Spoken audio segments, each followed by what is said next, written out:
नमस्कार मित्रों, चौधरी क्लासेज में एक बार फिर से आपका स्वागत है। और हम लोग प्रतिशत का 2 पार्ट पढ़ चुके हैं और ये तीसरा पार्ट आज हम लोग पढ़ेंगे। और जैसा कि हम आप लोगों से प्रॉमिस किए थे कि हम आपको सरल से जटिल की ओर ले चलेंगे, तो थोड़ा सा और हम जटिल की ओर बढ़ते हैं और बहुत ही आसानी तरीके से हम आपको समझाने की कोशिश करेंगे। और यदि आपको सेशन अच्छा लगेगा तो चैनल को सब्सक्राइब और लाइक शेयर जरूर कीजिएगा। दोस्तों, चलिए हम अपने प्रश्न को देखते हैं।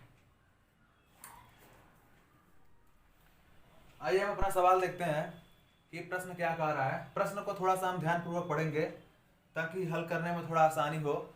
चलिए, जैसे कि हम आपसे पहले ही बताए थे कि हम आपको सरल से जटिल की ओर ले चलेंगे, तो थोड़ा सा जटिल है, इसमें ज़्यादा कुछ नहीं है। ध्यानपूर्वक देखेंगे तो अच्छे से समझ में आएगा। चलिए देखते हैं। यदि एक संख्या का 40% दूसरी के 2/3 के बराबर है, तो पहली संख्या का दूसरी संख्या से क्या अनुपात है। देखिए, अनुपात में पूछा है, तो यानी जब अनुपात में पूछा है तो भिन्न का ही रूप तो अनुपात होता है, यानी दो राशियों के अनुपात को ही भिन्न कहते हैं। यदि हमारा आंसर भिन्न में आ जाता है तो उसको अनुपात में भी हम लिख सकते हैं। जैसे मान लीजिए यदि x अपान y है, थोड़ा सा ध्यान दीजिए। यदि x अपान y है, यदि x का मान लीजिए 8 आ गया, y का मान आ गया 7, यानी x अपान y बराबर 8/7 आ गया, तो इसको लिख सकते हैं x संबंधे y, यानी x अनुपात y बराबर 8/7। यानी यदि भिन्न में हम इसका आंसर ला दें तो अनुपात में भी हम कन्वर्ट कर लेंगे। चलिए थोड़ा सा मान लीजिए जिनको नहीं पता है भी जान लेंगे। चलिए हम अपना जो प्रश्न दिया हम उसको हल करते हैं। थोड़ा सा प्रश्न को ध्यान दीजिएगा। चलिए, उस संख्या को हम मान लेते हैं कि वह संख्या x और y है। जो अनुपात है वह अनुपात x और y है। यही संख्या पूछा है ना, तो मान लीजिए x और y। चलिए लिखते हैं, माना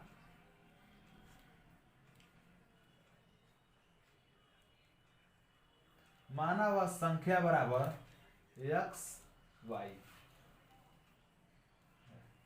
माना कि वह संख्या x और y है, तो कहा है कि एक संख्या का 40% दूसरी के 2/3 है। तो एक संख्या का 40%, मान लीजिए यह एक संख्या हो गया और एक संख्या यह हो गया, यही तो माने हम। तो एक संख्या का 40%, यानी एक संख्या x है तो x का 40%।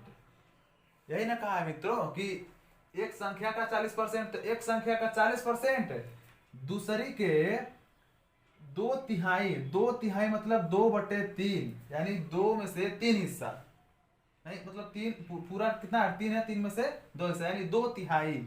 किसी संख्या का 2/3 मतलब 2/3।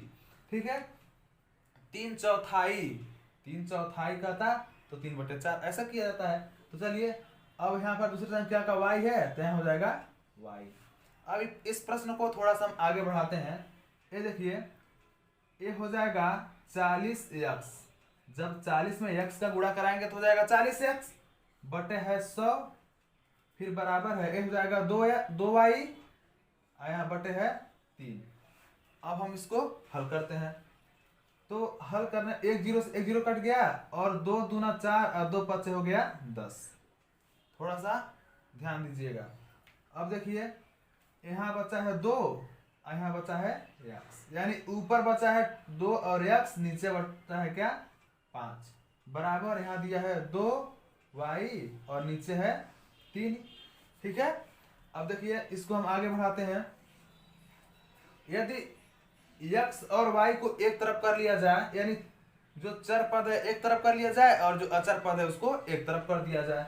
चलिए हम क्या करते हैं, इसको पहले तिर्यक गुणा करा लेते हैं। तो तिर्यक जब गुणा कराएंगे तो ए हो इसमें मल्टीप्लाई कर जाएगा, यानी 3 दूनी हो जाएगा 6x, 3 दूनी 6 और x बराबर 5 दूनी 10 और हो जाएगा y। ठीक है, अब इसको हम इधर हल करते हैं। क्या है, 6x बराबर 10y। इसी को यहाँ पर उठा कर हम लिख दे रहे हैं। ठीक है, अब हम क्या करते हैं, x को ही छोड़ देते हैं, तो x बराबर हो जाएगा 10y बटे क्या हो जाएगा, यहाँ पर हो जाएगा 6। ठीक है, x को हम छोड़ दिए हैं और 6 को यहाँ इसके नीचे ला दिए हैं।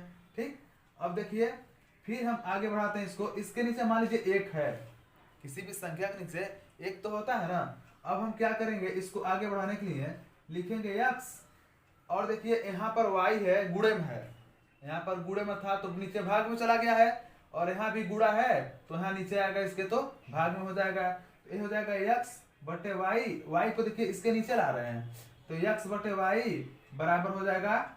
अब यहाँ हो जाएगा, बचा कितना 10, ऊपर 10 बचा है ना और नीचे बचा है 6।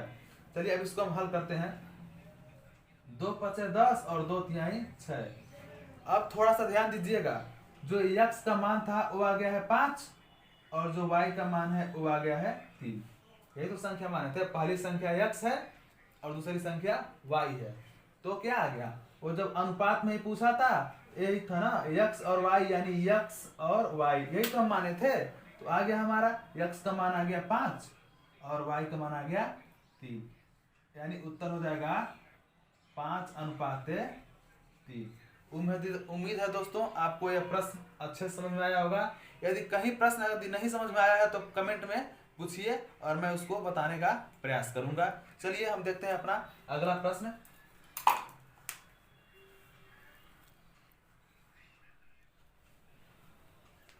आइए दोस्तों अपना अगला सवाल देखते हैं। प्रश्न को हम ध्यानपूर्वक पढ़ेंगे।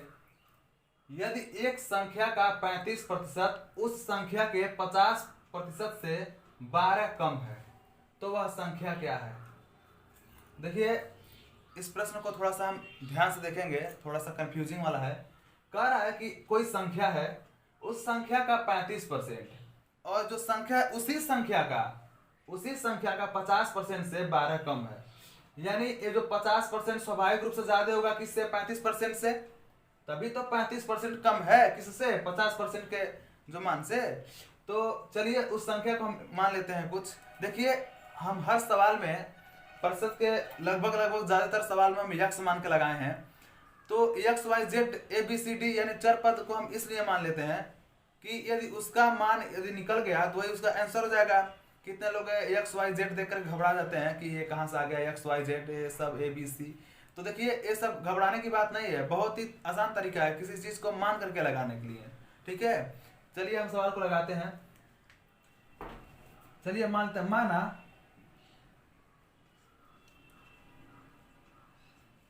माना वह संख्या बराबर यक्स है, माना वह संख्या बराबर यक्स। उस संख्या को हम यक्स मान ले रहे हैं, यानी कह रहा है यक्स का जो 50% है, जो यक्स का 50% है, तो उसी संख्या का जो 35% है वो कम है। किससे कम है, 50% वाले से कम है।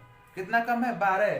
तो 50% वाले से कम है ना, तो 50 माना वो संख्या माने है यक्स, तो यक्स का 50% ठीक है कम है। कितना, 12 कम है इससे 35%। ठीक है, तो उसी संख्या का थोड़ा ध्यान, उसी संख्या का, उस संख्या को हम यक्स माने हैं तो इसमें से हम घटाएंगे, तो घटा ले रहे हैं तभी तो मान हमको क्लियर होगा।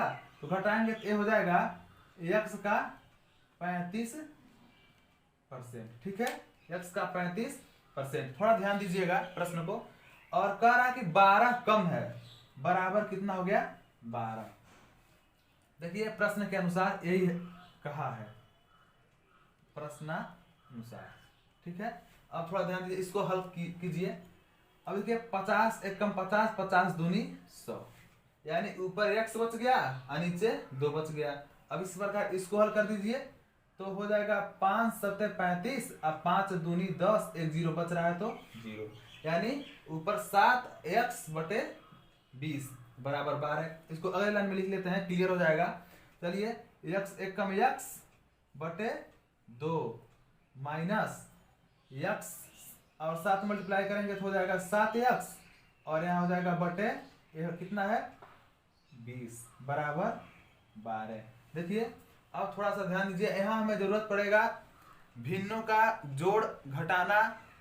अगर जिनको नहीं आएगा थोड़ा सा दिक्कत होगा, आप समझ लीजिए इसी में आप भिन्नों का जोड़ घटाना भी सीख सकते हैं। चलिए देखिए घटाना तो घटाएंगे हम इसको, तो देखिए अगर भिन्नों का हम घटाना हल कर रहे हैं तो सबसे पहले हमको एलसीएम की जरूरत पड़ेगी। जो नीचे हर है यानी 2 और 20 का एलसीएम लेंगे तो इसका एलसीएम हो जाएगा 20। अब बगल में निकाल के देख लीजिएगा, 2 और 20 का एलसीएम होगा कितना, 20 होगा। तो इससे अब इसमें भाग देंगे तो कितने बार में जाएगा, 20 एक कम 20 एक कम 20 यानी एक बार में। तो जो जितने बार भाग देता है उसी को ऊपर में मल्टीप्लाई करा देते हैं उसके अंश में। तो 20 एक कम 20, तो 1 से मल्टीप्लाई कराएंगे 7x में तो हमको मिलेगा 7x। ठीक है, माइनस है तो माइनस। ठीक है, अब 2 दहामे 20, 2 दहामे 20 यानी 10 बार में। तो 10 का फिर मल्टीप्लाई कराएंगे 2 में, जितने बार में भाग जा रहा है यानी 2 दहामे 20 10 बार में जा रहा है तो 10 को मल्टीप्लाई करेंगे उसके अंश में, तो हो जाएगा 10x। ठीक है, यहाँ बराबर 12 है तो बराबर 12 लिख लीजिए। फिर चलिए एक लाइन और बढ़ते हैं, 10x में से 7x जाएगा तो बचेगा 3x बटे हो जाएगा 20। ठीक है, नीचे 20 है तो 20 बराबर 12 है तो 12। अब थोड़ा सा ध्यान दीजिएगा, यदि हम बताए थे आपको किसी भी संख्या के नीचे हमेशा एक रहता है, या तो आप इसको क्रॉस मल्टीप्लाई करा के करा सकते हैं, या तो मैं थोड़ा सा और एक आपको आसान तरीका बता रहा हूं, ऊपर का ऊपर काट सकते हैं। कब, जब बीच में बराबर का चिन्ह हो तब। जब बीच में बराबर का चिन्ह हो तो ऊपर से ऊपर और नीचे से नीचे भी कट सकता है। ठीक है, और बीच में गुणा का चिन्ह हो तो ऊपर ऊपर नहीं कटेगा, ऊपर ऊपर गुणा कराएगा। अब देखिए बीच में बराबर का चिन्ह है तो हम इसका 3 चौक को 12। अब देखिए यहाँ x बच गया तो हम इसको x लिखते हैं, बराबर है ऊपर जाकर 3 गुणा हो जाएगा, 4 बचा यहाँ तो हो जाएगा 20 गुणे 4। ठीक है, अब देखिए आगे कितना, x बराबर 20 चौक को 80। x का मान कितना आ गया, x मान आ गया 80, यानी उस संख्या को हम x माने थे ना, इसीलिए x मानते हैं हम। हर सवाल में x y z मान के लगाते हैं ताकि x का मान हम निकाल लें, बस वही हमारा उत्तर हो जाएगा, क्लियर हो जाएगा। ये हमारा हो गया क्या, उत्तर। यानी वह संख्या x ही है जिसका 35%, 50%, जिसका 35% और 50% हम निकालेंगे तो जो 50% निकलेगा ना वो 35% से 12 अधिक होगा, 12 अधिक होगा। लेकिन यदि अब हम कहेंगे कि 50% से कितना कम है 35%, तो 12 कम है। कितना कम है, 12 कम है। देखिए हमारा x का मान निकल गया, यानी वह संख्या क्या है, 80। देखिए हमको नहीं लग रहा कि डीएलएड के फर्स्ट सेमेस्टर में जितना हम इस 3 वीडियो में पढ़ा चुके हैं प्रतिशत से इससे भी कहीं से बाहर क्वेश्चन आएगा, नहीं आएगा, मुझे विश्वास है। और पिछले कई साल का हमने देखा है, मतलब उठा के अनुसार, तो उसमें प्रतिशत का जितना है उतना हम पढ़ा चुके हैं। और आप तीनों वीडियो के यदि ध्यानपूर्वक देखते हैं, अच्छे से उसको पढ़ लेते हैं, तो उम्मीद है आपका प्रतिशत से कोई भी क्वेश्चन छूटने वाला नहीं है।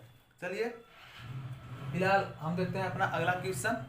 एक क्वेश्चन इसमें और पढ़ लीजिए और फिर उसके बाद से नया चैप्टर कोई शुरू किया जाएगा। चलिए अगला क्वेश्चन देखते हैं। चलिए दोस्तों अपना लास्ट क्वेश्चन देखते हैं। अब लास्ट क्वेश्चन है, कर एक दुकानदार माल खरीदते समय 10% ठगता है। कोई दुकानदार है, वो माल को आखिर कहीं ना कहीं से खरीद कर तो लाता ही होगा ना, तो वह खरीदते समय भी 10% ठगता है और बेचते समय 5% ठगता है, तो उसे कितना लाभ हुआ। देखिए ऐसा दुकानदार है, वो जहां से माल खरीद के ला रहा है वहां से भी 10% ठग ले रहा है, और जब माल को बेच रहा है तो ग्राहक से भी 5% ठग ले रहा है। तो चलिए उसको देखिए, यहाँ भी लाभ और यहाँ भी लाभ ही तो हुआ। वहां ठग लिया तो वहां भी लाभ हुआ, और यहाँ ठग लिया तो यहाँ भी लाभ हुआ। तो इसके लिए एक आपको फार्मूला याद करना पड़ेगा। वो फार्मूला है, देखिए इसको देखे हैं, इस प्रश्न को पूछा है कई बार इस प्रकार से क्वेश्चन, तो उसको बस अंक चेंज हुआ है और कुछ इसमें मेथड चेंज हुआ है। देखिए प्रश्न लगाने का आसान तरीका है इसका एक सूत्र होता है, लाभ प्लस लाभ प्लस, ठीक है, लाभ गुणे लाभ, ठीक है, बटे 100। थोड़ा ध्यान दीजिएगा, एक फार्मूला है, ठीक है। इस सूत्र को यदि हम याद रखते हैं तो इस प्रकार से यदि कोई भी सवाल आया तो हम इसको आसानी से हल कर सकते हैं। इनके जब लाभ हो रहा है, जब दोनों जगह लाभ हो तब इस सूत्र का इस्तेमाल करेंगे। यानी जब वह खरीद रहा है तब भी, बेच रहा है तब, यानी दोनों जगह लाभ हो, दो जगह, तो देखिए लाभ प्लस देखिएगा बीच में प्लस लाभ, लाभ गुणे लाभ बटे 100। ठीक है, इस सूत्र को याद कीजिएगा, आसानी से याद हो जाएगा आपको। अब इस सूत्र पे हम सवाल को इंक्लूड करेंगे। देखिए पहले जगह क्या है, हल करते हैं इसको। चलिए हल, ऐसा हल लिख करके आप फार्मूला लिख दीजिएगा, फार्मूले का फिर फार्मूले में इंक्लूड कर दीजिएगा। कर रहा है पहले कितना कमा रहा है 10%, और फिर उसके बाद कितना है 5%, फिर प्लस है आपका 10 गुणे 5 बटे 100। देखिए कह रहा है लाभ प्लस लाभ गुणे लाभ बटे 100, तो लाभ प्लस लाभ गुणे लाभ बटे 100, बस उसी फार्मूले को हम रख दिए हैं। अब इसको हल करते हैं, पहले इसको इधर हल करते हैं तो हो जाएगा 1 0 से आपका 1 0 कट गया, और 5 एकम 5 और 5 दूनी 10। ठीक है, और इधर ए जुड़ गया, ए हो गया कितना 10 5 15, यानी 15 प्लस है तो प्लस, अब ऊपर एक बचा है, ध्यान दीजिएगा उसको छोड़ मत दीजिएगा, छोड़ देंगे तो गलत हो जाएगा। वहां ऊपर एक बचा है और नीचे क्या बचा है 2। ठीक है, अब इसको देखिए, अब इसका इसमें गुणा करके इसको जोड़ लीजिए, तो 2 15 30, 2 का 15 में गुणा करेंगे तो 30 होगा, और प्लस करके 1 है, इसीलिए कहीं इसको छोड़िएगा नहीं, एक छोड़ देंगे तो गलत हो जाएगा। ठीक है, अब कितने लोग क्या करेंगे 10 5 15 और नीचे ला देंगे 2, एक को भूल जाएंगे तो गलत हो जाएगा ना। 15 प्लस 1 बटे 2, तो 2 15 30, 1 31। ठीक है, कितना हो गया 31। कैसे हुआ एक बार फिर से देखिए, 2 का 15 में गुणा करेंगे तो हो जाएगा 30, अब प्लस 1 यानी 31, अब बटे फिर इसी 2 को लिख देंगे, बटे इसी 2 को लिख देंगे। चलिए इसको हम भाग देते हैं, हल करते हैं इसको। ये हो जाएगा 2 1 कम 2, इसके पास एक बचा ना 3 है, तो 2 1 कम 2, और इसके पास एक बचा, हो गया 11। कितना हो गया 11। अब हो गया 2 5 10, कितना हो गया 2 5 10, 11 हुआ था तो 10 ही तो हुआ। अभी इसके पास एक बचा है तो 10 बढ़ा के उस एक के पास हम 0 लिखते हैं, वहां पर जो एक बचा था उसके पास 0 लिखते हैं, तो फिर हो गया 10, तो 2 5 10, ये हो गया हमारा आंसर। देखिए इसको एक बार थोड़ा और देख लीजिए, अच्छे से देख लीजिए। मान लीजिए 31 भागा 2 था ना, तो 2 1 कम 2, और 3 में से 2 जाएगा, 1 बचेगा और 1 यहाँ उतर जाएगा, फिर हो जाएगा 2 5 10। ठीक है, अब यहाँ बचा 1, अब 1 बच गया था, कोई अंक भी नहीं है, तो यहाँ 10 बढ़ा के हम एक 0 उतार लेते हैं, तो 2 5 10। ठीक है, वही अब कट गया। अब वही जो है यहाँ पर हम काट करके इस प्रकार लिख दिए हैं। अब देखिए बराबर हमारा क्या हो गया आंसर, यानी उसको, यानी एक जगह 10% ठगा और दूसरे जगह 5% ठगा, और दोनों जगह मिलाकर उसको कितना फायदा कमा रहा है, यानी 15.5%। कुछ लोगों से मौखिक अगर इस प्रकार से पूछ लिया जाए तो कहेंगे अरे 10% एक जगह ठग ले रहा है और 5% एक जगह ठग ले रहा है, तो 10 5 15% ठग रहा है। नहीं, ऐसा नहीं होता है। इस फार्मूले पर रखिए और देखिए 5% और ज्यादा हो रहा है। ठीक है, चलिए उम्मीद है कि आपको प्रतिशत का जो तीनों वीडियो है आप देख लीजिएगा एक बार, और अच्छे से आपको समझ में आया होगा। और अगला चैप्टर हम लोग पढ़ेंगे कोई और नया चैप्टर, और डीएलएड के ही थ्रू, मतलब उसी चैप्टर के हिसाब से रहेगा, ताकि आपको हमारे वीडियो से मदद मिलता है, और फर्स्ट सेमेस्टर का पूरा मैथ आप अच्छे से हल कर लेंगे। और किताब में देखेंगे एक ग्राफिक भी क्वेश्चन दिया है, पूरे हम ग्राफ को बना करके बोर्ड पे पूरे ग्राफ को हम एकदम आसान भाषा में और एकदम अच्छे से आपको समझाएंगे। आप बस बेफिक्र रहिए और हमारा सपोर्ट कीजिए, और चलिए मिलते हैं अगले वीडियो में। धन्यवाद।